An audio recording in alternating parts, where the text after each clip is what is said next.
Morning Chandini. Morning Ram. So last 2 எபிசோட்ஸாக வந்து பார்த்தீங்கன்னா நம்ம மோஸ்ட் ஃபெரோஷியஸ் டாக்ஸ் பற்றி பேசிட்டு இருக்கோம் இல்லையா? ஸோ லெவல் 1 லெவல் 2 ரெண்டு லெவல் முடிச்சிட்டோம். இன்னைக்கு வந்து லெவல் 3. கேம்ல வந்து இம்ப்ரூவ் ஆயிட்டே போறோம் நம்ம. ஆமா, இன்னைக்கு வந்து லாஸ்ட் 2 எபிசோட்ஸ்ல இருக்கிறத விட கொஞ்சம் இன்னும் ஃபெரோஷியஸான டாக்ஸ் பற்றி பேச போறோம். நிறைய இன்ட்ரெஸ்டிங்கான செக்மெண்ட்ஸ் வந்து நம்ம மக்களுக்காக காத்துட்டு இருக்கு. பட் அதுக்கு நம்மளோட வியூவர்ஸ் வெல்கம் பண்ணிடலாமா? கண்டிப்பா. நேயர்கள் அனைவருக்கும் புத்தம் புது காலை வணக்கம்.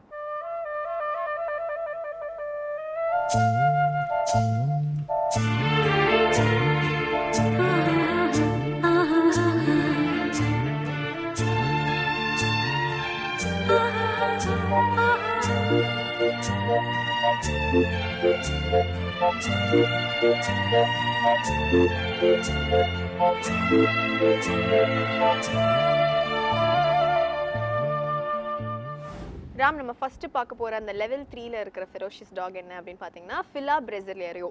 ஓகே, பிரேசில்ல இருக்க டாகா? ஆமா, பிரேசில்ல இருக்க டாக். சோ அதோட ஃபோர் ஃபாதர்ஸ் பாத்தீங்கன்னா வந்து பிரேசிலியன் மாஸ்டிஃப். மாஸ்டிஃப்னு ஏற்கனவே ஒரு breed of dog பார்த்தோம்ல, அமெரிக்கன் மாஸ்டிஃப்னு. இது வந்து பிரேசிலியன் மாஸ்டிஃப். ஓகேயா? இது ஆக்சுவலி பாத்தீங்கன்னா ட்ராக்கிங் டாகா யூஸ் பண்ணிட்டு இருந்திருக்காங்க. இப்போ யாராவது வந்து மோப்ப நாய்கள். ஆமா, மோப்ப நாய்களா அது யூஸ் பண்ணிட்டு இருந்திருக்காங்க. பட் இது வந்து ரொம்ப வெயிட், ரொம்ப ஹைட், அதனால ரொம்ப மஸ்குலராவும் இருக்குமா. அதனால இதை வந்து பேன் பண்ணி வச்சிருக்காங்க பிரேசில்ல. ஏன்னா இது மேன் ஈட்டிங் டாக்ஸ்ல ரொம்ப ஃபெரோஷியஸான டாக்ஸ் அப்படின்றதுனால மனிதர்களுக்கு நிறைய விதமான பிரச்சனைகள் இதனால உண்டாகும் அப்படின்றதுனால, உயிர் போற அளவுக்கு பாதிப்புகள் ஏற்படும் அப்படின்றதுனால பேன் பண்ணிருக்காங்களாம். ஓகே, இதோட பேர் என்ன சொன்னீங்க? இதோட பேர் வந்து ஃபிலா பிரேசிலியோ. ஓகே, ஃபிலா பிரேசிலியோ பற்றி நிறைய இன்ஃபர்மேஷன் சொன்னீங்க. இன்னும் நம்ம நிறைய ஃபெரோஷியஸான டாக்ஸ் பற்றி பேசலாம். பட் அதுக்கு முன்னாடி இன்றைய சூரியோதயம் பார்க்கறதுக்கு நேரம் வந்துச்சு, பார்த்துலாமா? கண்டிப்பா. இது சூரியோதயம்.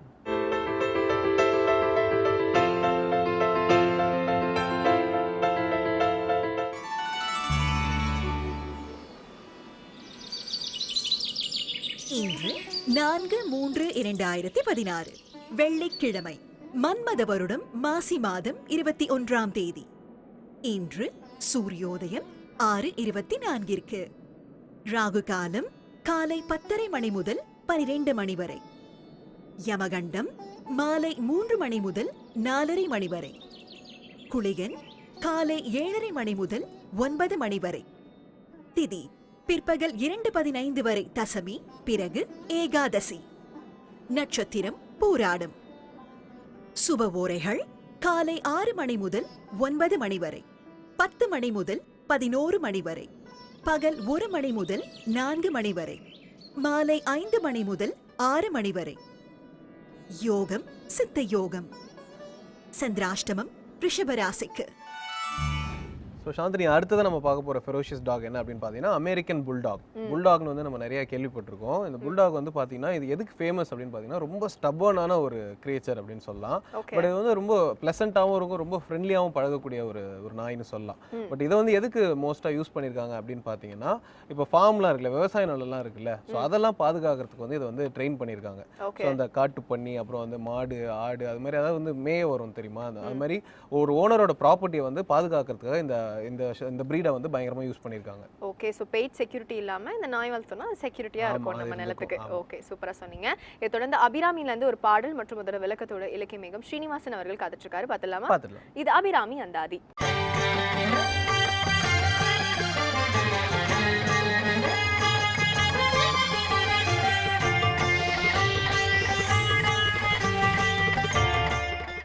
ஸ்ரீ வித்யோபாசனாசக்தம் ஸ்ரீ வித்யாபீடபூஷணம் ஸ்ரீ வித்யாபினவம் வந்தே ஸ்ரீ கிருஷ்ணானந்த சர்க்குரும். அனைவருக்கும் இனிய காலை வணக்கம். அபிராமி அந்தாதி அற்புத தமிழ் பாக்களிலே மன ஒருமைப்பாடு அடைய என்கிற தலைப்பிலான அழகான பாடல் 82வது பாடல். அழியார் கமலத்தில் ஆரணங்கே அகிலாண்டமும் ஒளியாக நின்ற நின் ஒளிரு திருமேனியை உள்ளுதொரும் களியாகி அந்த கரணங்கள் விம்மி கரை புரண்டு வெளியாய்விடின் எங்கனே மறப்பேன் நின் விறகினையே என்று கேட்கிறார். தேவியினுடைய பரம ஆனந்த அனுபவம் இருக்கிறது. அதை யாரும் சொல்லித்தர இயலாது. வாசித்து காணொண்ணாதது, பூசித்து கோடொண்ணாதது, வாய்விட்டு பேசொண்ணாதது பிந்துநாத என்று சொல்லுவார் அருணகிரிநாதர். அதை என்ன செய்ய முடியும்? உணர்ந்து கொள்ள முடியும், உணர முடியும். என்றைக்கும் கடவுளை யாராவது காட்ட இயலுமா என்று கேட்டால் கடவுளை யாரும் காட்ட இயலாது, உணர முடியும். எனக்கு பசிக்கிறது என்று சொல்ல வேண்டும் என்று சொன்னால் பசிக்கிறது என்று தான் சொல்லலாம். இன்னும் கொஞ்சம் அதிகமாக பசி இருக்கிறது என்று சொன்னால் பசிக்கிறது, மிக கடுமையாக பசிக்கிறது, அதிகமாக பசிக்கிறது என்று வேண்டுமானாலும் சொல்லலாமே தவிர பசியினுடைய அளவை நம்மளால் சொல்ல இயலாது. அதுபோலத்தான் எந்த உணர்ச்சியாக இருந்தாலும் சரிதான், ஒரு சந்தோஷமாகவோ துக்கமாகவோ எந்த வகையிலான வெளிப்பாடு உடைய உணர்ச்சியாகவோ இருந்தாலும் கூட அதனை வார்த்தையினாலே கோடிட்டு காட்டலாமே தவிர அதனை நம்மாலே முழுமையாக வெளிப்படுத்த இயலாது. வார்த்தைகளால் எந்த மொழியினாலும் முடியாது. அதை என்ன செய்யலாம்? உணர்ந்து கொள்ளலாம். எல்லா வசதியும் படைத்திருக்கிறவருக்கு பசி எப்படி தெரியும்? தெரியாது என்பதனாலே தான் பெரியவர்கள் விரதத்தை வைத்தார்கள். ஏகாதசியிலே விரதம் இருங்கள், அமாவாசையிலே விரதம் இருங்கள், பௌர்ணமியிலே விரதம் இருங்கள், சதுர்த்தியிலே விரதம் இருங்கள், சஷ்டியிலே விரதம் இருங்கள், அஷ்டமியிலே விரதம் இருங்கள் என்று சொல்லி விரதத்தை ஏன் வைத்தார்கள்? ஒரு நேரம் உணவில்லாமல் இருந்தால் அந்த பசியினுடைய பெருமை நமக்கு புரியும், அதனுடைய தாக்கம் நமக்கு புரியும். அந்த நேரத்திலே ஒரு மனிதன் எத்தனை அல்லல் படுகிறான் என்ற கருணை நமக்கு புரியும். அந்த தன்மை நமக்கு உள்ளே வாங்கி கொண்டு விட்டோம் என்று சொன்னால் நிச்சயமாக பசிக்கிறவனுக்கு உணவளிக்க வேண்டும் என்ற மிகப்பெரிய கருணை நமக்குள்ளே ஊற்றெடுத்து விடும். அந்த பசி நோயை தீர்க்க வேண்டும் என்ற சிந்தனை வரும். வீடுதோர் இறந்து பசியராத அலைந்த வெற்றரை கண்டு உள்ளம் பதைத்தேன் என்று சொல்லுவார் வள்ளல் பெருமான். வீடுதோர் இறந்தும் பசியராத அலைந்த வெற்றர்களாக இந்த உலகத்தில் எத்தனையோ பேர் சங்கடப்படுகிறார்கள். அப்பொழுது உணர்ச்சிகளை எந்த விதத்திலும் எடுத்து சொல்ல இயலாது என்பது போலத்தான் இறைவனுடைய கருணை, இறைவனை உணர்ந்த பரமானந்தத்தை கண்டவர் விண்டிலர் விண்டவர் கண்டிலர் என்று சொல்லுவார்களே, அப்படி பார்த்தவர்களாலே சொல்ல இயலாது, சொல்பவர்களாலே எப்படி பார்க்க முடியும் என்று சொல்ல இயலாது. சொல்லிக்கொண்டே இருக்கலாம். பிறருடைய அனுபவம், ஞானிகளுடைய அனுபவம், யோகிகளுடைய அனுபவம் சொல்லிவிட்டால் பிறகு பேச்சு இல்லை. நீங்கள் நீரிலே கொண்டு போய் ஒரு பாட்டிலிலே தண்ணீரை முகக்க போனால் அந்த தண்ணீரை முகர்ப்பதற்காக அந்த தொட்டிக்குள்ளாக அல்லது கிணற்றுக்குள்ளாக அல்லது ஒரு மிகப்பெரிய நீர்நிலைக்குள்ளாக நீங்கள் பாட்டிலை அமிழ்த்துகிற பொழுது அந்த பாட்டிலுக்குள்ளே இருக்கக்கூடிய காற்று வெளியேறுவதன் மூலமாக தண்ணீர் உள்ளே போக காற்று வெளியே வர டப் டப் டப் டப் என்று சத்தம் வந்து கொண்டே இருக்கும். தண்ணீர் நிரம்பிவிட்டால் சப்தம் நின்றுவிடும். பகவான் ராமகிருஷ்ணர் சொல்லுகிறார், எப்படி தண்ணீர் நிரம்பிவிட்டால் காற்று வெளியே வந்த சப்தம் நின்று விட்டதோ அதுபோல தான் மனிதன் இறைவனை புரிந்து கொள்ளுகிற வரையிலும் பேசிக்கொண்டே இருக்கிறான். புரிந்து கொண்டு விட்டான் என்று சொன்னால் அங்கே பேச வேண்டிய தேவையே இல்லை. மௌனம்தான் மிகப்பெரிய விஷயமாக இருக்கிறது. எதற்கு பேச வேண்டும்? பரமானந்தத்தை அனுபவித்த பிறகு பேச்சு அவசியமில்லை. அதே போலத்தான் உணர்வதற்கு முன்னாலே தான் நாம் பிதற்றி கொண்டே இருக்கிறோம். உணர்ந்து விட்டோம் என்று சொன்னால் பேச வேண்டிய அவசியம் இல்லை. அகிலாண்டமும் ஒளியாக நின்ற நின் ஒளிர் திருமேனியை உள்ளுதொரும் களியாகி அந்த கரணங்கள் விம்மி கரை புரண்டு என்று சொல்லுவார். பின்னாலே ஒரு பாடலில் அபிராமியினுடைய சமயம் எது என்று கேட்கிற பொழுது சொல்லுகிறாரே, எப்படி தேவியினுடைய சமயம் இருக்கிறது? விரும்பித் தொழும் அடியார் வெளி நீர் மல்கி மெய்வுலகம் அரும்பித் ததும்பிய ஆனந்தமாகி அறிவு இழந்து சுரும்பிற் கழித்து மொழி தடுமாறி முன் சொன்னையெல்லாம் தரும் பித்தர் ஆவரென்றால் அபிராமி சமயம் நின்றே என்று சொல்லுகிறார். அப்படி அபிராமியினுடைய சமயம் இத்தகைய நிலைப்பாடுகளை ஒரு மனிதனுக்கு தருகிறது. அங்கே பேச முடியுமா? பேச வேண்டிய அவசியம் இல்லை. மொழி தடுமாறி எதை சொல்ல முடியும்? அவளுடைய பேரருள் எதை நம்மால் விவரிக்க முடியும்? நிச்சயமாக விவரிக்க இயலாது. அந்த அனுபவத்தை நாம் முழுமையாக உள்ளே வாங்கி கொள்ள இயலும். நமக்கும் அவளுக்குமாக ஒத்த மனநிலை, சேம் வேவ்லென்த் என்று சொல்லுகிறார்களே, ஒத்த மனநிலை இருக்குமானால் அந்த அதிசயத்தை, அந்த அற்புதத்தை அப்படியே வாங்கி நாம் விழுங்கி கொள்ள வேண்டும். யானாகிய என்னை விழுங்கி வெறும் தானாய் நிலை நின்றது தற்பரமே என்று சொல்வார் அனுபூதியிலே அருணகிரி பெம்மான். தேனுக்குள் இன்பம் சிவப்போ கருப்போ வானுக்குள் ஈசனை தேடும் மதியிலீர்கள் தேனுக்குள் இன்பம் செறிந்திருந்தார் போல் ஊனுக்குள் ஈசன் ஒளிந்திருப்பான் என்று சொல்வார் திருமூலர். அந்த தேனுடைய இன்பம் எப்படி இருக்கிறது என்பதை நம்மாலே வெளிக்காட்ட இயலாது. ஆனால் தித்திக்கிற பொழுது பத்தி திருமுகம் ஆறுடன் பன்னீரு தோள்களுமாய் தித்தித்து இருக்கும் அமுது கண்டேன் என்று சொல்லுவார் அருணகிரிநாதர் கந்தர் அலங்காரத்திலே. செயல் மாண்டு அடங்க, இந்த செயலெல்லாம் அடங்கி போக என்ன நடக்கும்? பரமானந்த சாகரம் அங்கே கிடைக்கும். அந்த பரமானந்த சாகரத்தை நம்மால் வெளியிலே சொல்ல இயலுமா என்று கேட்டால் நிச்சயமாக சொல்ல முடியாது. நாமே முழுமையாக அனுபவிப்பது, நாமே முழுமையாக அதை கொஞ்சம் கொஞ்சமாக தொய்ப்பது. அந்த உயர்ந்த நிலைக்கு சென்றவர்கள் மறுபடியும் கீழான நிலைக்கு வரமாட்டார்கள்.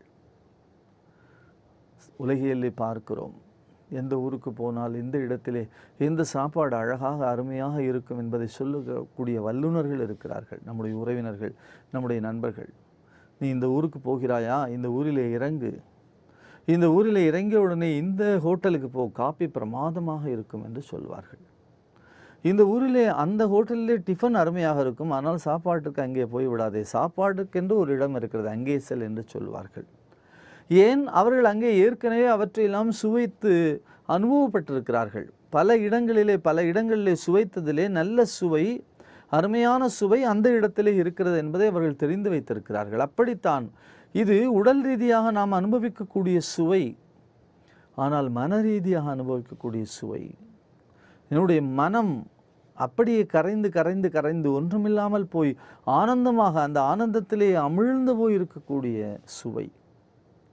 மிக அழகாக நம்முடைய மணிவாசக பெருமான் சொல்லுவார், எற்பு துளைதொரும் ஏற்றினை ஏற்றினை என்று சொல்லுவார். நம்முடைய மயிர்கால்களுக்குள்ளா எல்லாம் முழுமையாக அமுதத்தை நிறைத்து பாய்ச்சி வைத்திருந்தானாம் எம்பெருமான் மாணிக்க வாசகருக்கு.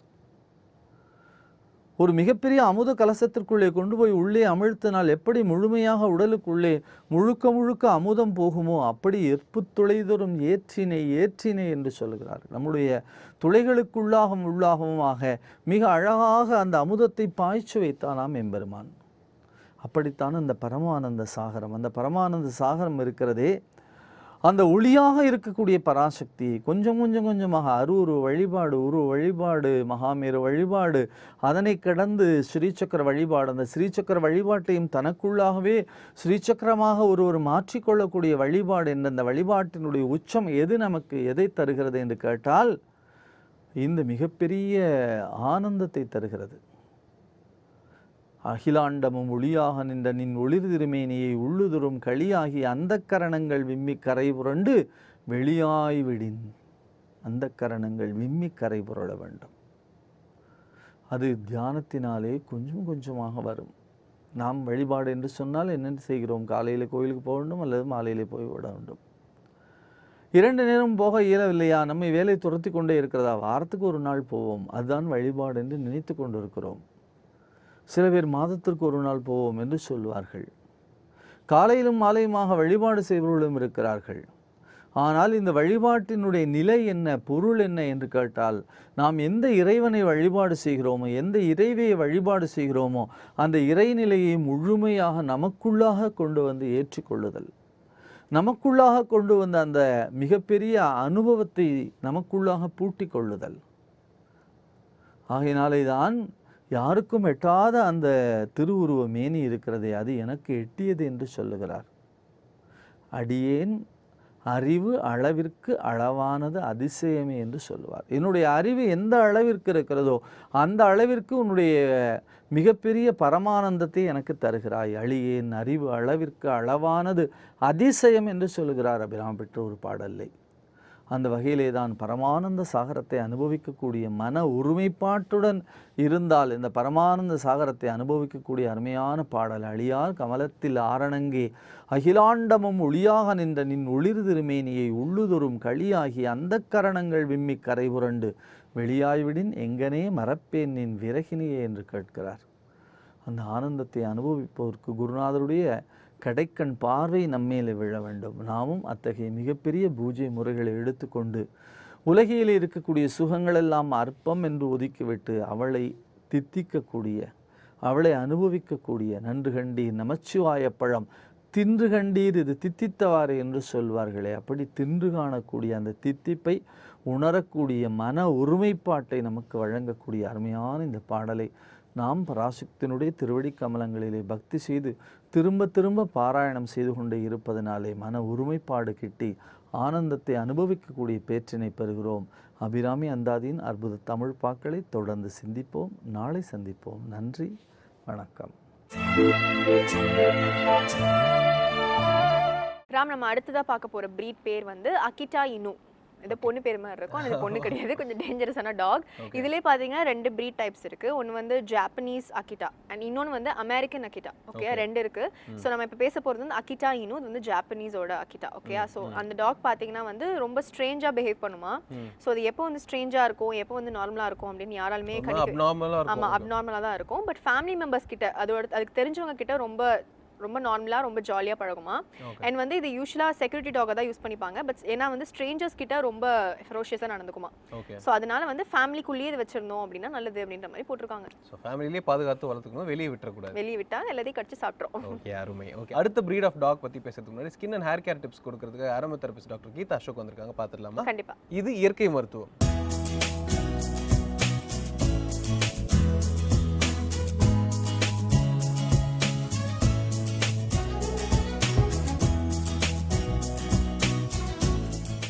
வேந்தர் டிவி நேயர்களுக்கு வணக்கம். நான் கீதா அசோக், அரோமா தெரபிஸ்ட். இயற்கை மருத்துவத்தில் இன்றைக்கி ஒரு நல்ல ஹேர் கண்டிஷனிங் பற்றி உங்ககிட்ட ஷேர் பண்ணிக்கலான்னு நினைக்கிறேன். ஹேர் கண்டிஷனிங் அப்படிங்கிறப்ப பார்த்தீங்கன்னா இதுக்கு அபண்டண்ட்டாக நிறைய டிப்ஸ் கொடுக்கலாம் நம்ம. அதாவது நம்ம கிச்சன் ஷெல்ஃப்லேயே இருக்கக்கூடிய பொருட்களை வச்சு கிட்டத்தட்ட 100க்கும் மேலே பல்வேறு காம்பினேஷன்ஸில் நீங்கள் வந்து ஹேருக்கு வந்து ஒரு தெரப்பி எடுத்துக்க முடியும். இப்போது தேவைப்பட்ட பொருள் பார்த்திங்கன்னா ஒரு 10 பொருள் இருக்கும். அந்த 10 பொருளை வந்து மாற்றி மாற்றி கம்பைன் பண்ணுறப்போ வேறு வேறு எஃபெக்ட்ஸ் கிடைக்கும். பல்வேறு கண்டிஷனிங்ஸ் வந்து நீங்கள் வந்து ஹேர் ஃபுட்டாக நீங்கள் கொண்டு வர முடியும். சில பொருட்கள் மட்டும்தான் நீங்கள் கொஞ்சம் தேடி வாங்குற மாதிரி இருக்கும். இல்லை உங்களுக்கு பக்கத்தில் இருக்கவங்ககிட்ட சொன்னீங்கன்னா கைட் பண்ணுவாங்க, அந்த மாதிரி இருக்கும். ஸோ ஒரு ஹேர் ட்ரீட்மெண்ட், ஹேர் கண்டிஷ்னர், ஹேருக்கு தேவையான ஃபுட் அப்படிங்கிறப்போ எதுக்கு பண்ணுறோம், அதாவது எதுக்கு ஒரு கண்டிஷ்னர், சும்மாவே ஷாம்பு போட்டு குளித்தா ஒரு கண்டிஷ்னர் போட்டுக்கலாமா, என்ன ஃப்ரீக்வன்சியில் போட்டுக்கலாம், யார் யார் கண்டிஷ்னர் யூஸ் பண்ணலாம், என்ன மாதிரி கண்டிஷ்னர் யூஸ் பண்ணலாம், இந்த மாதிரி பல்வேறு கேள்விகள் வந்து நமக்கு இருக்குது. கண்டிப்பாக நீங்கள் வந்து ஒரு மருத்துவரோட ஆலோசனையோ இல்லை தெரப்பிஸ்டோட ஆலோசனையோ இல்லை உங்கள் பியூட்டிஷியன்ஸோட ஆலோசனைப்படியோ உங்கள் ஷாம்பு அண்ட் கண்டிஷ்னரை வந்து நீங்கள் செலக்ட் பண்ணிக்கிட்டீங்க அப்படின்னா அது வந்து உங்கள் முடிக்கு வந்து ரொம்ப ஹெல்ப் பண்ணும். சிலதெல்லாம் நமக்கு கிராண்டடாக நம்ம எடுத்துக்கக்கூடாது. இப்போ உதாரணத்துக்கு பார்த்தீங்கன்னா வால்யூமைசிங் ஷாம்பு, இல்லை ரொம்ப டீப் கண்டிஷனிங் ஷாம்பு, ரொம்ப முடி வந்து சில்கியாக இருக்கும் அப்படிங்கிற உத்தரவாதம் கொடுக்கக்கூடிய ஷாம்பூஸ் உங்களுடைய தலைமுடி எக்ஸ்ட்ராவாக ட்ரை ஆகி பொடி பொடியாக உதிர்றதுக்கு அது ஒரு பெரிய காரணமாக இருக்கும். அதுக்கப்புறம் பார்த்தீங்கன்னா தலையில் ரொம்ப மாய்ஸ்சர் வந்து நிறையா ஸ்டிமுலேட் ஆகி உங்களுக்கு அந்த வேக்சி ஃபங்கஸ்ன்னு சொல்லுவாங்க, அதாவது செபோரிக் டெர்மடைட்டிஸ்ன்னு சொல்லக்கூடிய பொடுகு, அது வந்து தலைமுடி வழுக்கையாகிறதுக்கும் முகத்தில் வந்து இந்த ஆக்னி பஸ்டியூல்ஸ், சிஸ்டிக் ஆக்னி மாதிரி மிகப்பெரிய பருக்கள் வர்றதுக்கும் அது ரொம்ப காரணமாக இருக்கும். ஸோ நீங்கள் எனிதிங் நீங்கள் கிராண்டட் அப்படின்னு சொல்லி நீங்கள் காஸ்மெட்டிக்ஸ் செலக்ட் பண்ணக்கூடாது. காஸ்மெட்டிக்ஸ்ங்கிறப்ப அதில் வந்து ஷாம்புவும் அடக்கம், நீங்கள் யூஸ் பண்ணுற கண்டிஷ்னரும் அடக்கம். ஸோ உங்களுடைய தெரப்பிஸ்டோட கைடன்ஸ் படி நீங்கள் வந்து உங்கள் ஷாம்பு அண்ட் கண்டிஷ்னரை எடுத்துக்கிட்டீங்க அப்படின்னா லைஃப் லாங் வந்து உங்கள் முடியில் வந்து எந்த பிரச்சனைகளும் வராமல் நீங்கள் பார்த்துக்க முடியும். அந்த வகையில் வந்து நான் இப்போ கொடுக்குற கண்டிஷ்னர் அப்படிங்கிறது நீங்கள் ஷாம்பு பண்ணதுக்கப்புறம் போடுற கண்டிஷ்னர் இது வந்து நீங்கள் கண்டிஷ்னர்னு எடுத்துக்கிறத விட ஒரு ஹேருக்கு தேவையான ஒரு ஃபுட் அப்படின்னு எடுத்துக்கலாம். இது யாருக்கு தேவை அப்படின்னா சிலருக்கு வந்து பார்த்திங்கன்னா ஸ்கேல்பில் எப்போவுமே ஒரு இச்சிங் இருந்துக்கிட்டே இருக்கும். என்ன சொல்லுவாங்கன்னா நரைக்குது, முடி நரைக்க போகுது, அதனால் முடி வந்து உங்களுக்கு தலையில் வந்து அரிப்பு இருந்துகிட்டே இருக்குது அப்படிம்பாங்க. நம்ம அப்படி வந்து இல்லை பெயின் அதிகமாக இருக்குது அப்படின்னு சொல்லுவாங்க. அதெல்லாம் ஏற்றுக்க வேண்டிய உண்மை. பட் அதுதான் காரணம்னு நம்மளாக எடுத்துக்கக்கூடாது. இப்போ பெயின் நிறைய இருக்குது அப்படின்னா பேனை வந்து நீங்கள் வாரி வாரி எடுத்துடுறது நல்லது. ஏன்னா பேனுடைய கழிவுகள் வந்து நம்ம தலையிலே தங்குறப்போ நமக்கு ஸ்வெட்டிங் இருக்குது இல்லையா, வேர்க்கிறப்போ பார்த்திங்கன்னா அந்த வேர்வையிலையும் அழுக்கு இருக்கும். அண்ட் நம்ம தலையில் வந்து ஒரு ஆயில் சீபம்ங்கிற ஃபேட்டு செக்ரேட் ஆகுது, அது உள்ளே செக்ரேட் ஆகி வெளியே வந்து உங்களுக்கு எக்ஸ்க்ரீட் ஆகும், ஊசிங் ஆகும் வெளியே. அப்படி அந்த மாதிரி வர்றப்ப அந்த எண்ணெய் பசை, உங்களோட வியர்வையோட அழுக்குகள் அண்டு பேனோட கழிவுகள் இதெல்லாம் சேர்ந்து என்ன பண்ணுன்னா தலையில் வந்து ஒரு நிரந்தரமாக ஒரு துர்நாற்றம் வந்துடும். பேன் இருக்கக்கூடிய குழந்தைகளுக்கு நீங்கள் அவங்களுடைய ஸ்கேல்ப் கிட்ட போனாலே பார்த்தீங்கன்னா ஒரு ஃபவுல் ஸ்மெல், ஒரு அன்பேரபிள் ஸ்மெல் இருக்கும். காரணம் என்னென்னா இந்த 3 விஷயங்களும் ஒன்று சேர்ந்து தலையில் வந்து ஒரு ஸ்மெல். அந்த ஸ்மெல் இருக்கப்போ பார்த்திங்கன்னா அந்த குழந்தைகள் வந்து எப்போவும் தலையை அப்படியே கீறிக்கிட்டே இருப்பாங்க, சொரிஞ்சிக்கிட்டே இருப்பாங்க. அப்போ ஏன்னா அவங்களுக்கு அது ஒரு அனாயிங் ஃபேக்டர், கொஞ்சம் வேர்த்தாலே போதும் அந்த பேனோட ஷிட்டெல்லாம் வந்து எல்லாம் சேர்ந்து அந்த மாதிரி கழிவுகள்லாம் வந்து அந்த மாதிரி ஆக்கிடும். ஸோ நீங்கள் அதை வந்து நீங்கள் வந்து தெரிஞ்சுக்கணும், எதுக்கு வந்து தலையை வந்து சொரிஞ்சிக்கிட்டே இருக்கிறோம் அப்படிங்கிறத தெரிஞ்சுக்கணும். அதை தாண்டி என்ன இருக்கும் அப்படின்னு பார்த்தீங்கன்னா ஷாம்பு ரெசிடியூஸ், அதாவது ஷாம்பு லெஃப்ட் ஓவர் ஷாம்புன்னு சொல்கிறது. ஒரு தலைமுடி நல்லா அப்படியே புஷ்ஷுன்னு பறக்கணும், காற்றுல ஃப்ளஃபியாக இருக்கணும், அப்படி நடந்து போகிறப்ப பவுன்ஸியாக இருக்கணும், எல்லாரும் ஆசைப்படுவோம், நானும் ஆசைப்படுவேன். பட் அது என்ன தப்பு பண்ணுவாங்க அப்படின்னு பார்த்தீங்கன்னா, இப்போ நீங்கள் நல்லா யோசிச்சு பாருங்கள். இப்போ கடையில் கிடைக்கக்கூடிய கமர்ஷியல் ஷாம்பூஸ் வந்து சாஷே உங்களுக்கு கிடைக்குது இல்லையா, அந்த சாஷே வந்து கட் பண்ணிவிட்டு நீங்கள் ஒரு டீஸ்பூனில் வந்து அதை ஃபுல்லாக அதில் இருக்க ஷாம்பூ வந்து ஒரு டீஸ்பூனில் எடுத்து பாருங்கள். மிஞ்சி போச்சுன்னா ஒரு 3/4 டீஸ்பூன் தான் அந்த ஷாம்பூ இருக்கும். அப்போ ஒரு சாஷேல 3/4 டீஸ்பூன் அளவுக்கு தான் ஷாம்பூ இருக்குது அப்படின்னா that is meant for one application. ஒரு தடவை நீங்கள் தலைக்கு குளிக்கிறதுக்கு அந்த அளவு தான் அதுக்கு வந்து ரெக்கமெண்ட் பண்ணியிருக்காங்க. நாம் என்ன பண்ணுறோம், 2-3 கை நிறையா ஷாம்பு போட்டு நல்லா தலையில் தேய்ப்பாங்க.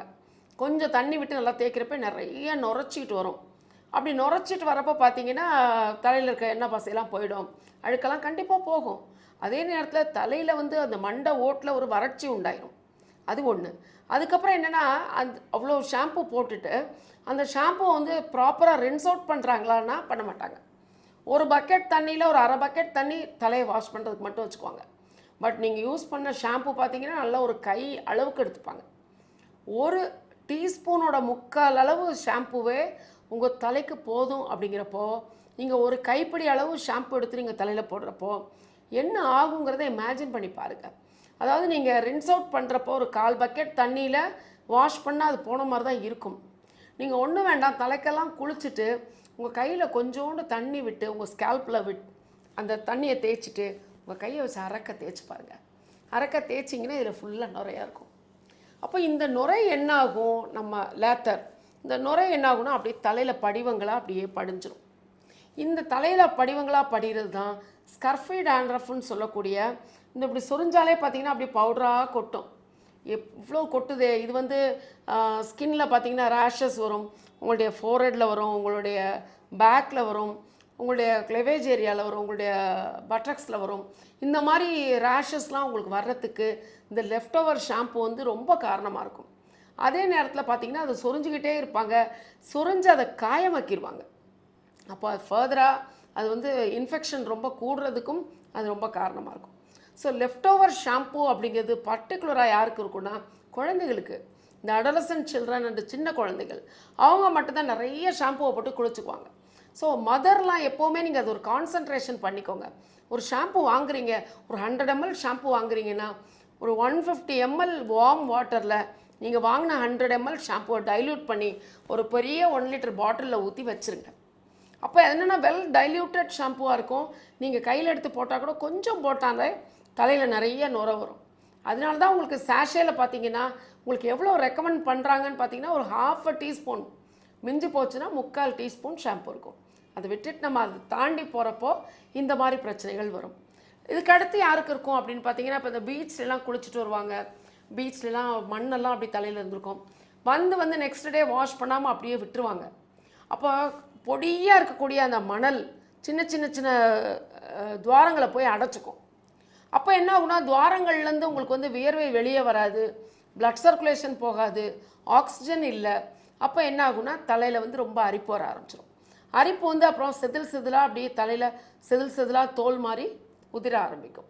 ஸோ இதெல்லாம் பார்த்தீங்கன்னா சரிவர தலையை கவனிக்காமல் இருக்கப்போ இந்த மாதிரி பிரச்சனைகள் அப்படிங்கிறது சாத்தியம்.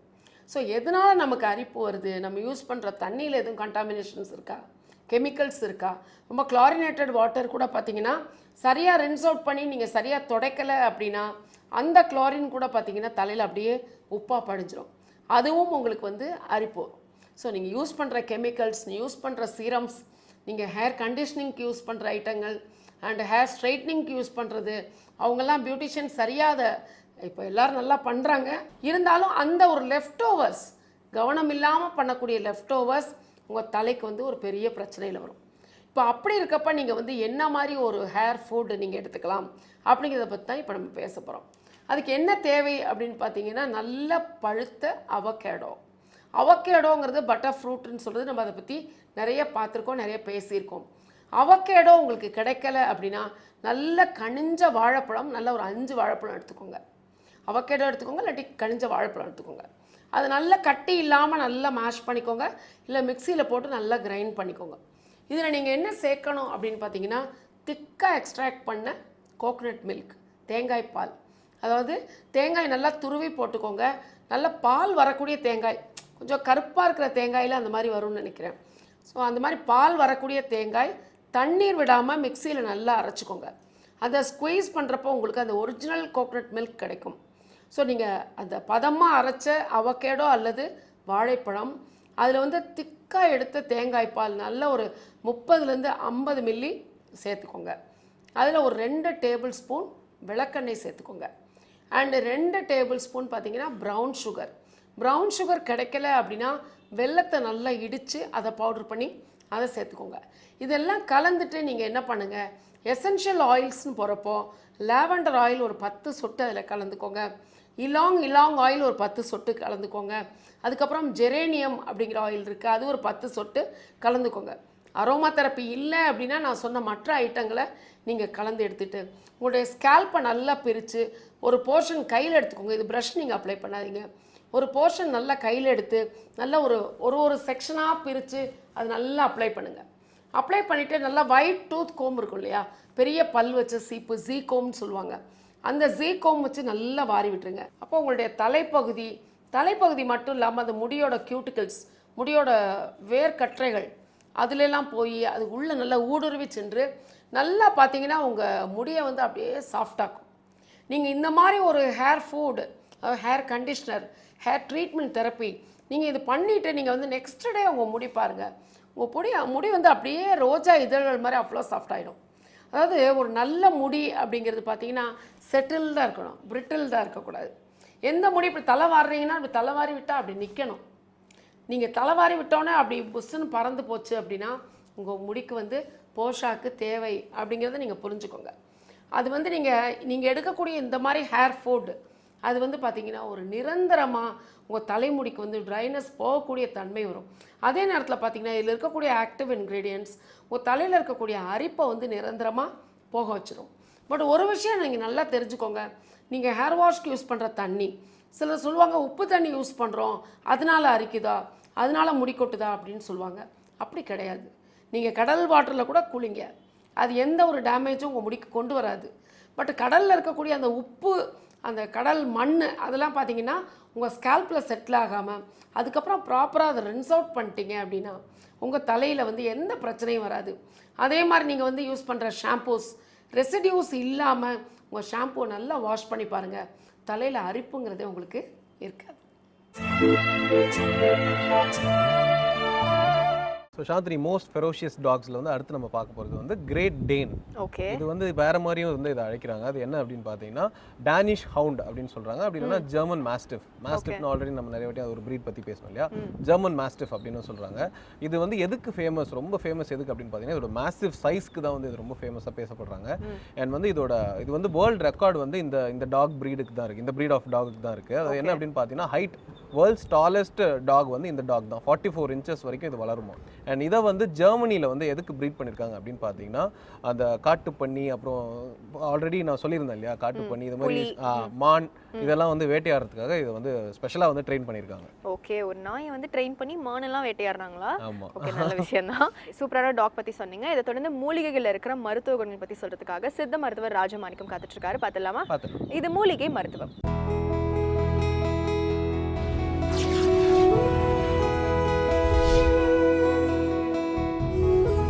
உலகெங்கும் உள்ள வேந்தர் டிவி நேயர்களுக்கு காலை வணக்கம். நம்ம இன்றைக்கி பார்க்க போகிற மூலிகை மருத்துவம் வந்து குழந்தைக்கு வந்து உடல் வந்து வளர்ச்சி கம்மியாக இருக்கும். பார்த்திங்கன்னா நிறைய குழந்தைங்கள் வந்து நல்லா இருக்காமல் இருக்கும், வயிறு மட்டும் பெருசாக இருக்கும், இல்லை கை கால் மட்டும் பெருசாக இருக்கும், வயிறு சின்னதாக இருக்கும், இல்லைன்னா தலை மட்டும் பெருசாக இருக்கும். சில குழந்தைகள் பார்த்திங்கன்னா கால் ரொம்ப மெலிஞ்சு போயிருக்கும். இதெல்லாம் பார்த்திங்கன்னா ரொம்ப வருத்தமாக இருக்கும். இதெல்லாம் வராமல் இருக்கணும்னா நம்ம மூலிகை மருத்துவத்தை தான் பயன்படுத்தணும். இந்த உடல் வளர்ச்சியை சரி செய்கிறதுக்கும் நல்ல சமநிலையில் ஆக்கிறதுக்கும் வெள்ளை பொன்னாங்கண்ணி பார்த்திங்கன்னா சாதாரணமாக எல்லா இடத்துலையும் தண்ணி எங்கே கிடைக்குதோ அங்கே கிடைக்கும். வெள்ளை பொன்னாங்கண்ணின்னு கேட்டால் வந்து நிறைய இடத்துல கிடைக்கும். வெள்ளை பொன்னாங்கண்ணியை பயன்படுத்தணும். ஏன் வெள்ளை பொன்னாங்கண்ணியை பயன்படுத்தணும்? உடலை வந்து சரி செய்யக்கூடியது, உடலை வந்து பொன்னாக்கக்கூடியது. பொன்னாங்கண்ணினாலே உடலை பொன்னாக்கக்கூடியது, கண் பார்வையில் அதிகரிக்கக்கூடியது, உடலில் சதை பிடிப்பை வந்து சரி செய்யக்கூடியது. சதை பிடிப்பு இல்லை, சரியான முறையில் இல்லைன்னா இந்த பொன்னாங்கண்ணி கீரையை பயன்படுத்தணும். அந்த தாய்க்கு கொடுக்கணும், பொன்னாங்கண்ணி கீரையை சமைச்சு கொடுக்கணும். தாய்க்கு வந்து இந்த பொன்னாங்கண்ணி கீரையோட சேர்த்து பருப்பு சேர்த்து அது ஒரு பருப்பு குழம்பு மாதிரி வச்சு கொடுக்கணும். இதெல்லாம் செஞ்சுட்டு வந்தோம்னா தாய் திடகாத்தியமாக இருந்தால் வயிற்றுக்குள்ளே இருக்க குழந்தையும் திடகாத்தியமாக இருக்கும். குழந்தைக்கு பார்த்திங்கன்னா வயிற்றில் இருக்கும்போதே தாய்க்கு ஏன் நல்ல உணவு கொடுக்குறாங்க, ஏன் அந்த கட்டுச்சோறுலாம் கட்டுறாங்க, வளைகாப்புலாம் வைக்கிறாங்க, இன்றைக்கி யாருமே வைக்கிறது கிடையாது. அது தேவையில்லை. ஏன்னா இவங்களாம் தன்னால் இன்றைக்கி வந்து ஓடி போய் கல்யாணம் முடிச்சுறாங்க. அதை வந்து வீட்டிலேருந்து தாய்மார்கள் செய்கிறது கிடையாது. ஏன் செய்கிறது கிடையாது? அவங்க ஓடிட்டாங்க, அதனால் அவங்களுக்கு செய்கிறது கிடையாது. இல்லை, நம்ம குழந்தை தவறு செஞ்சாலும் மீண்டும் மன்னித்து அதை சரி செய்யணும், இந்த பின்னாடி பிறக்கிற வாரிசு கட்டுறோம் அப்படின்னும் போது தான் சிலர் வந்து ஒன்று சேர்ந்து செய்கிறாங்க. ஏன் இதை செய்கிறாங்க? அந்த பெண்ணுக்கு வந்து எந்தெந்த உணவு பிடிக்கும், அந்த கர்ப்ப காலத்தில் அவங்களுக்கு தேவையான உணவுகளை கண்டிப்பாக கொடுக்கணும். அவங்க என்னென்ன ஆசைப்படுறாங்க அதெல்லாம் கொடுக்கணும். குழந்தை வயத்தில் இருக்கும்போதே தாய்க்கு வந்து நல்ல உணவு கொடுக்கணும், திடகாத்தியமான உணவு கொடுக்கணும், ஆட்டுப்பால் கொடுக்கணும், நாட்டு மாட்டு பால் கொடுக்கணும், நாட்டு மாட்டு நெய் கொடுக்கணும். இன்றைக்கி இருக்கிறதெல்லாம் நெய் கிடையாது. இந்த நெய் கொடுத்தா தேவையில்லாத நோய்கள் வரும். அதனால் நெய்யே சாப்பிட முடியலன்னு, அதனால் கிராமப்புறங்களில் போய் குழந்தை பெற்றுக்கிறதுக்கு போயிடுவாங்க. ஏன்? தாய் வீட்டுக்கு எதுக்கு கூட்டு போகிறாங்க? தாய் வீட்டுக்கு கூட்டு போனால் இன்னும் கொஞ்சம் கவனிப்பு அதிகமாக இருக்கும். அந்த உணவோடு சேர்த்து பாசமும் சேர்த்து கொடுப்பாங்க. ஒரு நிம்மதி இருக்கும். நம்ம அம்மா வீட்டில் வந்து இருக்கோம், நம்ம அம்மா வீட்டிலேருந்து நல்லா பார்த்துக்குருவாங்க, நம்ம அம்மா நல்லா கவனிச்சிக்கிருவாங்கன்னு அந்த பெண்ணுக்கு வந்து ஒரு மன திடகாத்தியம் வரும். மனசு வந்து என்றைக்குமே திடகாத்தியமாக இருக்கணும். இன்றைக்கி சாதாரணமாக பார்த்தீங்கன்னா குழந்தை பிறந்ததுமே நிறைய பெண்கள் வந்து மூளை வந்து குறைபாடாயிடுறாங்க, மனசே கெட்டு போயிடுது. ஏன் இந்த குழந்தை பிறந்துச்சோ, எதுக்கு நமக்கு வந்து குழந்தை பெற்றமோ, நம்ம உடம்பு இந்த மாதிரி ஆயிடுச்சுன்ற ஒரு மனப்பதட்டமாகி அவங்க மூளையே வேலை செய்யாமல் போயிடுது. இன்றைக்கி பார்த்தீங்கன்னா அவங்கள கூட்டு போய் மனநல ஆஸ்பத்திரியில் கொண்டு போய் சேர்த்துடுறாங்க. அப்போ வந்து அது பெரிய வருத்தம் ஆகிடுது. அப்போ வந்து கணவர்கிட்டேருந்து பிரிஞ்சிடுவாங்க. அவங்க என்ன செய்வாங்க, இது ஒரு மாதிரி மூளை சுவாதீனம் இல்லாமல் இருக்குது, எனக்கு அந்த பெண்ணே வேணான்னு சொல்லி நிறைய பேர் இந்த மாதிரி கைவிட்டுறாங்க. அதெல்லாம் தவறு வர்றதுக்கு காரணம் தாயுடைய அணைப்பு இல்லாமல் தான். தாய் வீட்டில் போய் இருந்து அந்த அவங்க வீட்டில் அந்த சீமந்தம் வைப்பாங்க, வேணுன்ற உணவு கொடுப்பாங்க, அந்த என்னென்ன உணவு சாப்பிட்ணும், எந்தெந்த பழங்கள் விரும்புதோ அத்தனையும் கொடுக்கணும். இதோடு சேர்த்து குங்குமப்பூ ஏன் கொடுக்குறாங்கன்னா, உள்ளே இருக்கிற வயிற்றில் இருக்கிற குழந்தைக்கு இடுப்பு பலம் வேணும். இடுப்பு பலம் இருக்கணும்னா அந்த குங்குமப்பூ சேர்க்குறாங்க. அதேமாரி தாய்க்கு இடுப்பு வலி இல்லாமல் இருக்கணும்னா அந்த குங்குமப்பூவை சாப்பிடணும். அப்போ தான் வந்து குழந்தையும் நல்லாயிருக்கும், தாயும் நல்லாயிருக்கும். இதெல்லாம் இல்லாமல் குழந்தையும் நல்ல நிறத்துக்கு வரும். நல்ல நிறத்தில் வர்றது மட்டும்தான் அவங்க சொல்லுவாங்க. உங்கள் குழந்தை வந்து அழகாக பிறக்கணும்னா குங்குமப்பூ வாங்கிக்கணும்னா அதை மட்டும் வாங்கி தருவாங்க. உங்கள் வீட்டுக்காரமாவுக்கு இடுப்பு வலி இல்லாமல் புள்ள வைக்கணும்னா அதுக்கு நான் வாங்கி தர மாட்டேன்ருவாங்க. ஏன்? அதை சொல்லவே கூடாது. குழந்தைக்காக வேண்டியே நம்ம வாங்கி கொடுக்கணும். அதுக்கு ஈடாக வந்து இன்றைக்கி குங்குமப்பூ பார்த்திங்கன்னா அதிக அளவு விலை.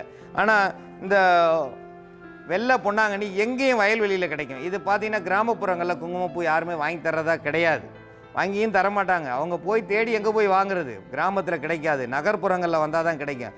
அப்போது வந்து அவங்க வீட்டில் வந்து பொன்னாங்கண்ணி கீரையை சமைச்சு அந்த தாய்க்கு கொடுக்கும்போது வயிற்றில் இருக்கிற குழந்தை வந்து பொன் நிறமாக வரும், நல்ல நிறத்தில் இருக்கும், நல்ல அழகாக இருக்கும். அதுதான் அவங்க பார்த்தாங்க. அதனால தான் பொன்னாங்கண்ணியை பயன்படுத்தினாங்க.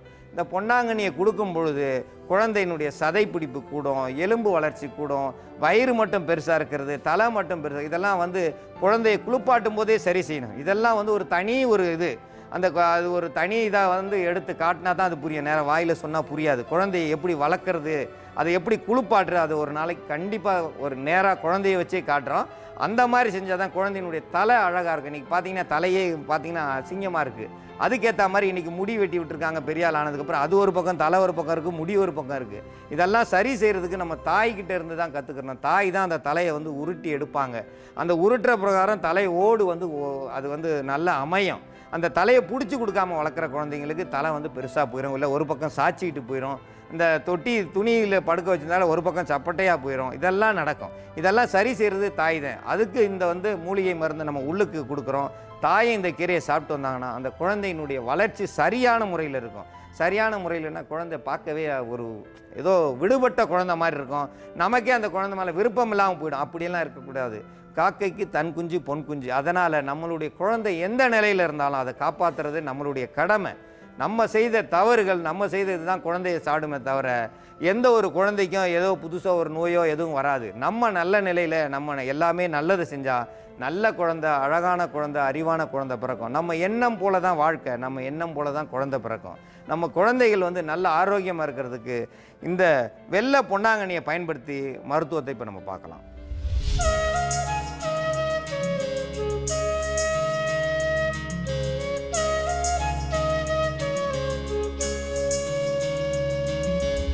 பிறந்த குழந்தை வந்து சத்து இல்லாமல் இருக்கும் ஒரு சில குழந்தைங்க வந்து நல்லா கொழு கொழுன்னு இருக்கும். ஆனால் அது வந்து உண்மையான சத்து கிடையாது, ஊழச்சதைன்னு சொல்லுவாங்க. அந்த சதையெல்லாம் வந்து குழந்தைக்கு ஏற்ற மாதிரி அந்த உடல் வளர்ச்சி இல்லாமல் குண்டாக இருக்கும், அல்லது வந்து ஒடுங்கி போய் அந்த தேவையான வளர்ச்சி இல்லாமல் இருக்கும். இது ரெண்டையுமே சரி பண்ணக்கூடியது வந்து இந்த வெள்ளை பொன்னாங்கண்ணி இலையினுடைய சாறு. இதை வந்து நம்ம குழந்தையில நம்ம காய்ச்சி கொடுத்துட்டோம்னாக்கா அந்த வளர்ச்சியை சரி பண்ணுறது மட்டும் இல்லாமல் உள்ளுக்குள்ளே குழந்தைங்க தாய்ப்பால் குடிச்சிட்டு வந்தாலும் சில நேரம் வந்து அது மலச்சிக்கலோடு இருக்கும். அதாவது ஒரு நாளைக்கு ஒரு முறை குழந்தை வெளியே போகுது அப்படின்னு சொல்லிட்டு தாய்மார்கள் விட்டுறக்கூடாது. குழந்தை இருந்தாக்கா தாய்ப்பால் குடித்த குழந்தை காலையில் ஒரு முறை வந்து மலம் கழிக்கணும், சாயந்தரம் ஒரு முறை மலம் கழிக்கணும். அப்படி கழிக்காமல் இருக்கிற குழந்தைங்களுக்கும் இது மலச்சிக்கலையும் சரி பண்ணிடும். ஊழச்சதையை தேவையில்லாத நீரை வெளியேற்றி, அதாவது சிறுநீர் வழியாக வெளியேற்றி அந்த குழந்தைக்கு ஏற்ற வளர்ச்சியும் சத்தமும் சரியான முறையில் வந்து உடல் நிலையை சீதோசனமாக வளர்றதுனால அந்த 60 நாள் குழந்தைக்கு எப்படி நம்மளுக்கு வளர்ச்சி தெரியும் அப்படின்னு சொல்லி நீங்கள் தாய்மார்கள் வந்து கேட்கலாம். நல்லாவே தெரியும். 30 நாள் ஆகிட்டாக்க பிறந்த குழந்தை, ஒரு சில குழந்தை நல்லா திடகாத்தியமாக 3 கிலோவில் பிறக்குது, 5 கிலோவில் பிறக்குதுன்றது அதே நிலையில் இருக்கவே இருக்காது. 1 மாதம் ஆயிட்ட உடனே குழந்தைங்க வந்து நல்லா ஒடுங்கிட்டு அது அந்த 30 நாளைக்கு பிறகு தான் 3 மாதத்துக்குள்ளே தான் அதனுடைய வளர்ச்சியே வந்து சரியான முறையில் தாய்க்கு வந்து தெரியும். எப்படின்னா அந்த சாப்பிட்றது, மலம் கழிக்காமல் இருக்கிறது, அழுகிறது, அதனுடைய குறைபாடுகளை நம்ம தெரிஞ்சுக்கிட்டு வர்றப்போ ஒரு நாளைக்கு ஒரு நாள் வந்து குழந்தையினுடைய வளர்ச்சியே நாம் தெரிஞ்சுக்கிறதுக்கு எல்லாமே நம்மளுக்கு தெரியும். தாய்க்கு முதல்ல தெரியும். அதனால் அந்த குழந்தைக்கு 60 நாளுக்கு மேலே எப்படி வளருது, குறைபாடோடு இருக்குதுன்றதை வந்து தெரிஞ்சுக்கிட்ட தாய் வந்து மலச்சிக்கல் குறைபாடோ உடலில் தேவையில்லாத ரொம்பையும் ஒடுங்கி போயிட்டு தேராமல் இருக்குது, 60 நாள் வரைக்கும் குழந்தை தேரவே இல்லை, பிறந்திருக்கப்போ நல்லா குழந்தை வந்து திடகாத்தியமாக நல்லா பிறந்துருந்துச்சு, அதுக்கப்புறம் தெளியவே இல்லை, சத்து பிடிக்கவே மாட்டுது, 3 மாதம் ஆகிட்ட உடனே என் குழந்தை வளர்ச்சி இல்லாமல் இருக்குது, அந்த 3 மாதத்துக்கு ஏற்ற மாதிரி குழந்தை வந்து கொஞ்சம் சதப்பிடிப்பு இல்லை, போடவே இல்லை, வறட்டாக இருக்குது, வறண்டு போயிருக்குது, எலும்பு தோலுமாக இருக்குதுன்ற தாய்கள் வந்து இதை உள்ளுக்குள்ளே வந்து அவங்க கீரையில் இந்த கீரையை சேர்த்து அது கூட பருப்பு சேர்த்து தாய் சாப்பிட்டுட்டு தாய்ப்பால் கொடுத்தாங்கனாலும் குழந்தைக்கு தேவையான வளர்ச்சி, அந்த தேவையில்லாத நீரெல்லாம் வெளியேற்றிடும், மலச்சிக்கல் இல்லாமல் இருக்கிறப்போ அப்போ அந்த குழந்தைக்கு வந்து நல்ல சத்து பிடிப்பு வந்துடும், நல்ல வளர்ச்சி அடைஞ்சிட்டு வரும் குழந்தை. அதுக்கு இப்போ நாம் மருந்தை தயாரிப்போம். அந்த கீரையை இப்போ வந்து நாம் சாறு எடுத்து அந்த சாரை தான் வந்து குழந்தைக்கின்ற போது நம்ம சாரை தான் கொடுக்க போகிறோம். 1 ஸ்பூன் வந்து எண்ணெயோட விளக்கெண்ணெயோட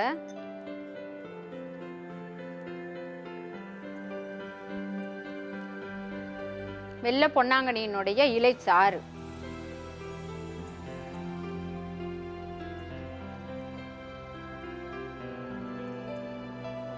ஒரு 5 சொட்டு கீரை சாரைத்தான் நாம் வந்து எண்ணெயினுடைய கலந்து அதை உள்ளுக்குள்ளே இப்போ முறிச்சு கொடுத்துடணும்.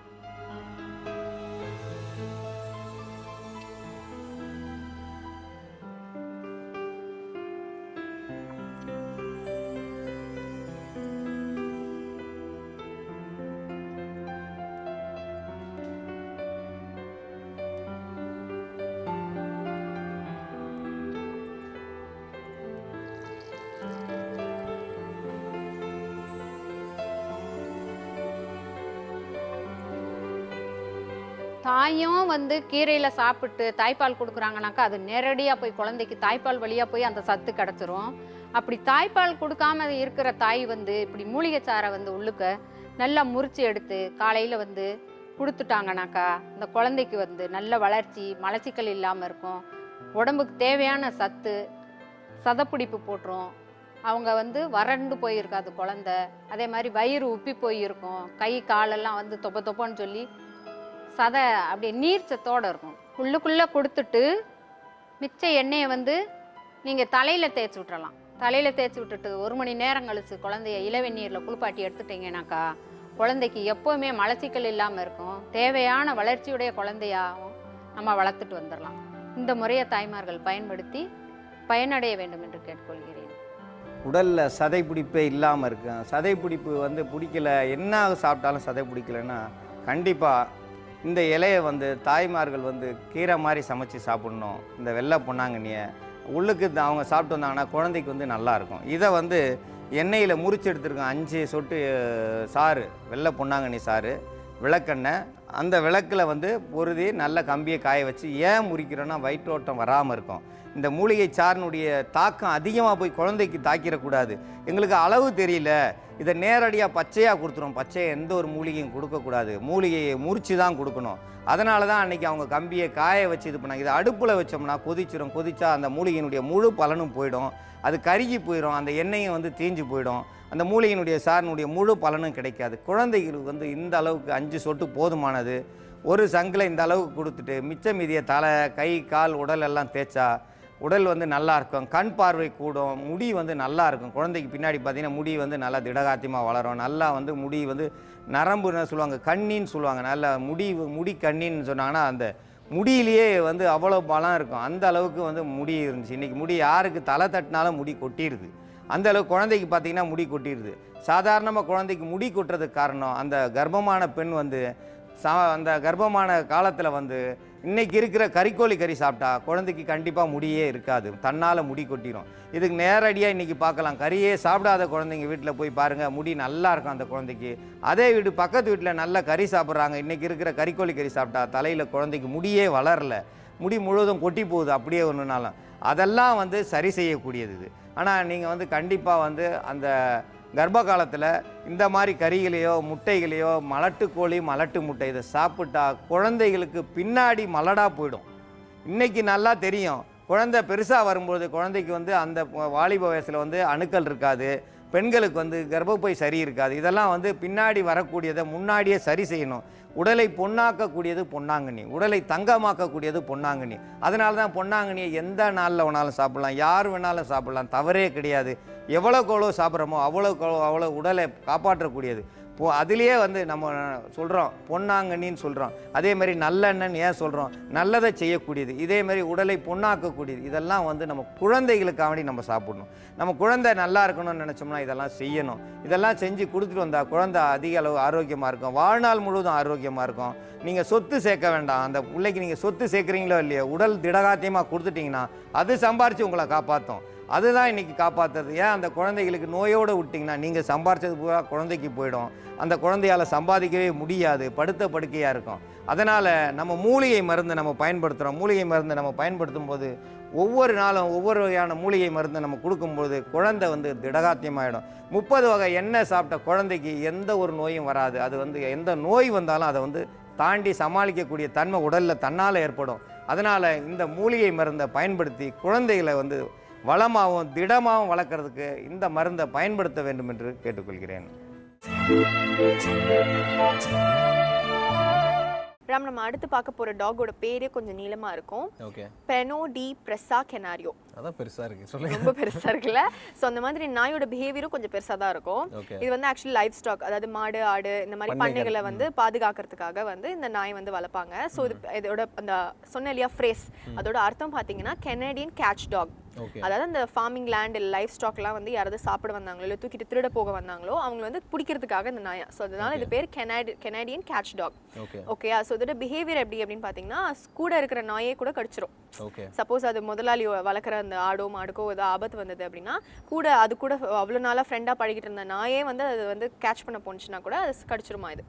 ஸோ அவ்வளோ வந்து ரொம்ப லாயலாக இருக்கும். ஸ்ட்ரேஞ்சர்ஸ் மற்ற டாக்ஸ் கிட்ட ரொம்ப ரொம்ப பேடாக பிஹேவ் பண்ணும். ஓகே. தன் இனத்தை கூட அழிச்சிரும் அப்படின்னு சொல்றீங்க மாஸ்டருக்காக. ரொம்ப லாயலான டாக் தான். இதை பத்தி சொன்னதுக்கு ரொம்ப நன்றி. இதை தொடர்ந்து நம்ம நிகழ்ச்சியில் என்ன வருது அப்படின்னு பார்த்தீங்கன்னா 12 ராசிகளுக்கான பலன்களை சொல்றதுக்காக யதார்த்த ஜோதிடர் செல்வி காத்துட்டு இருக்காரு. பார்த்துடலாமா? கண்டிப்பா. இது யோகம் நல்ல யோகம்.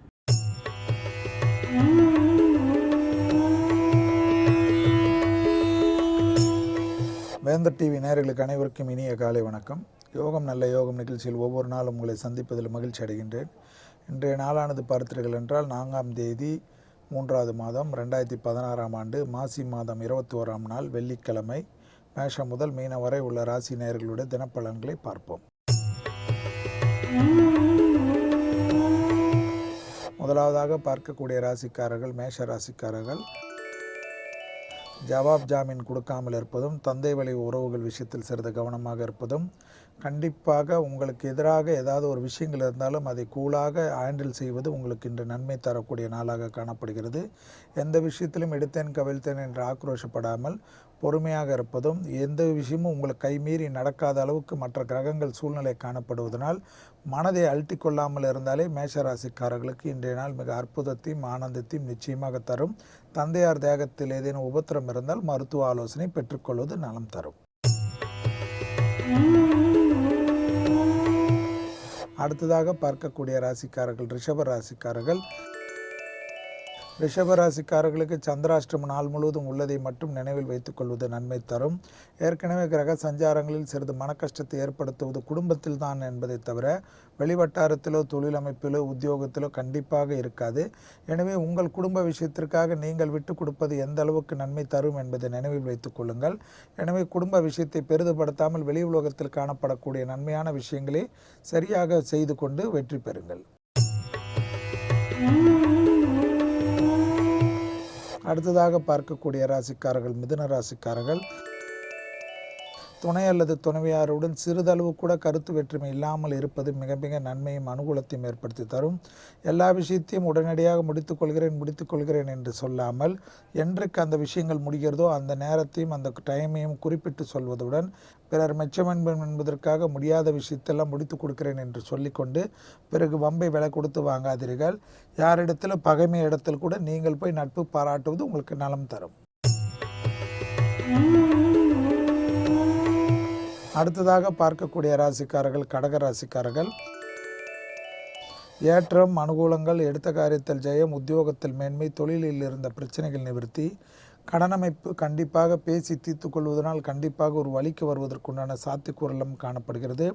நீண்ட நாட்களாக மனசஞ்சலமும் தேக ஆரோக்கியத்தில் ஒரு பயமும் எல்லா விதமான அமைப்புகளும் நமக்கு நேர் எதிராக போகிறது என்ற கவலையும் வாட்டி கொண்டிருந்த அமைப்பு நிவர்த்தி ஏற்பட்டு நிச்சயமாக ஒரு நல்ல முடிப்பும் நல்ல சீரும் சிறப்பும் பெறுவதற்குண்டான நல்ல நாளாக இன்றைய நாள் காணப்படுவதை கவனத்துடன் செயல்படுத்தி வெற்றி ஏற்படுத்தி கொள்ளுங்கள்.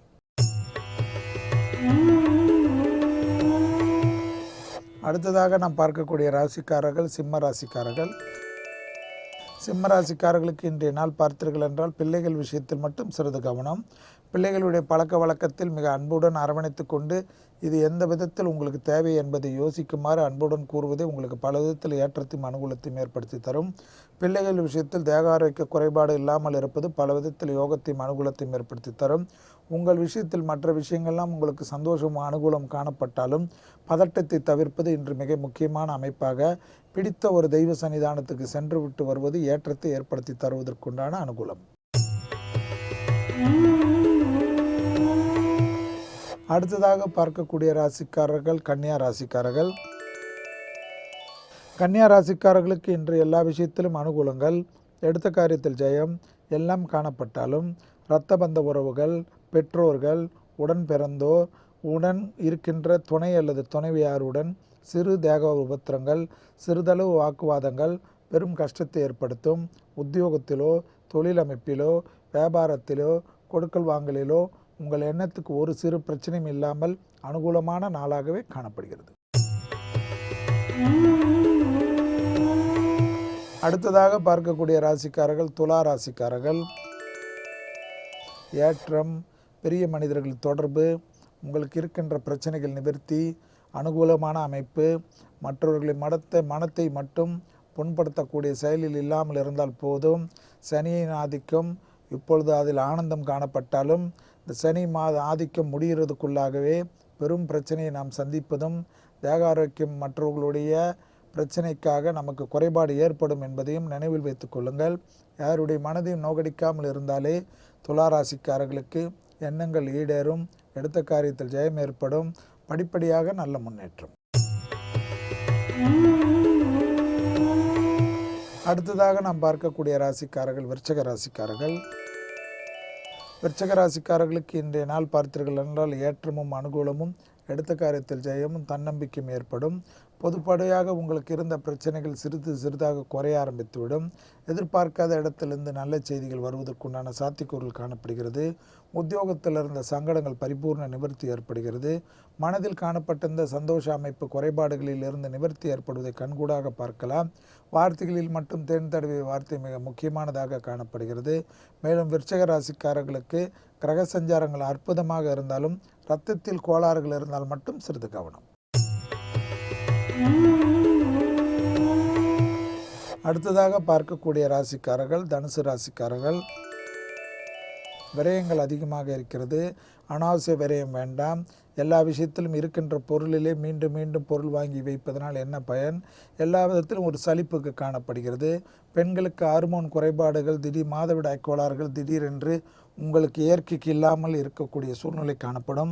மருத்துவ ஆலோசனை கண்டிப்பாக எடுத்துக்கொள்வது நலம் தரும். இஷ்டப்பட்ட பெண் தெய்வ வழிபாடு பகல விதத்தில் ஏற்றத்தையும் அனுகூலத்தையும் ஏற்படுத்தி தரும். வருங்காலத்திற்கு மிக நிம்மதியை அனுகூலத்தையும் ஏற்படுத்தி தரும். தெய்வ வழிபாட்டை உங்களுக்கு இஷ்டமாக வைத்து கொள்ளாமல் அடிக்கடிக்கு சென்று இஷ்டப்பட்ட தெய்வத்தை வழிபாடு செய்வது தனுசு ராசிக்காரர்களுக்கு ஏற்றத்தை தரும். அடுத்ததாக பார்க்கக்கூடிய ராசிக்காரர்கள் மகர ராசிக்காரர்கள். குடும்பத்தில் மட்டும் அந்நியர் தலையீடோ பிறருடைய தலையீடோ கூடாது. பிறர் குடும்ப விஷயத்தில் உங்கள் தலையீடு கண்டிப்பாக கூடாது. மற்ற விஷயங்கள் உங்களுக்கு சாதகமான அணுகுமுறையை ஏற்படுத்தி தரக்கூடிய அமைப்பாக காணப்படுகிறது. அணுகுமுறைகள் மிக அதிகமாக உங்களுடைய நடவடிக்கையால் மிக சிறந்த முறையில் இருந்தால் எல்லா விஷயமும் உங்களுக்கு ஏற்றவாறு காணப்படக்கூடிய அமைப்பு காணப்படுகிறது. வாக்குஸ்தானத்தில் உள்ள சூரியன் அமைப்பை நினைவில் வைத்துக்கொண்டு உஷ்ணாதிக்கமான வாக்குகளோ கோபதாபமான வாக்குகளோ உறவாக இருக்கட்டும், நண்பராக இருக்கட்டும், விரோதமாக இருக்கட்டும், யாரிடத்திலும் வாக்குஸ்தானத்தை கண்ட்ரோல் வைத்துக்கொள்வது நன்மை தரும். அடுத்ததாக பார்க்கக்கூடிய ராசிக்காரர்கள் கும்பராசிக்காரர்கள். கண்டிப்பாக லாபமான அமைப்பு. மனதிற்கு பிடித்த ஒரு விஷயம், எடுத்த காரியத்தில் ஜெயம், எதிர்பார்க்காத இடத்திலிருந்து நல்ல செய்திகள், உத்தியோகத்தில் மேன்மை, தொடர்ச்சியாக காணப்பட்ட இந்த பிரச்சனைகள் நிவர்த்தி, எதிர்பார்க்காத இடத்திலிருந்து உங்களுக்கு இருக்கக்கூடிய நல்ல விஷயங்கள் வருவது, மேலதிகாரிகளை சந்திப்பது, வயதில் முதிர்ந்தவர்களுக்கு மட்டும் தேக ஆரோக்கியத்தில் அதிக எச்சரிக்கையுடன் இருப்பதை மட்டும் கவனத்தில் கொள்க. நரம்பு சம்பந்தப்பட்ட உபத்திரம் உள்ளவர்கள் அதில் மிக மிக கவனமாக இருப்பதும், தலை சுற்றல் போன்ற பிரச்சனையை மருத்துவ ஆலோசனை எடுத்துக்கொள்வதும் நலம் தரும்.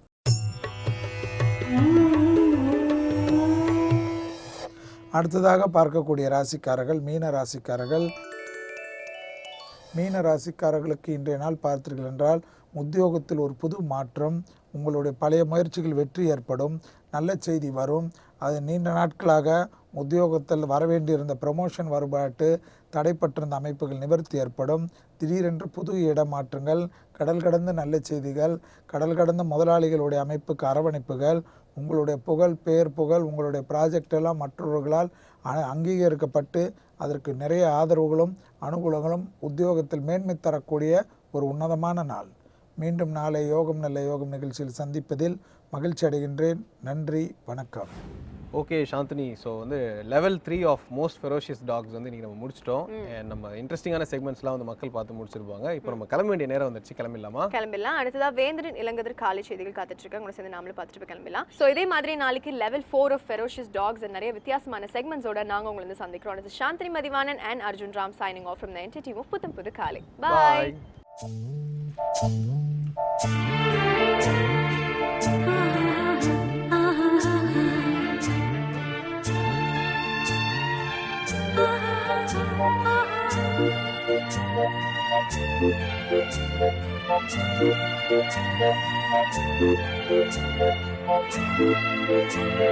Thank you.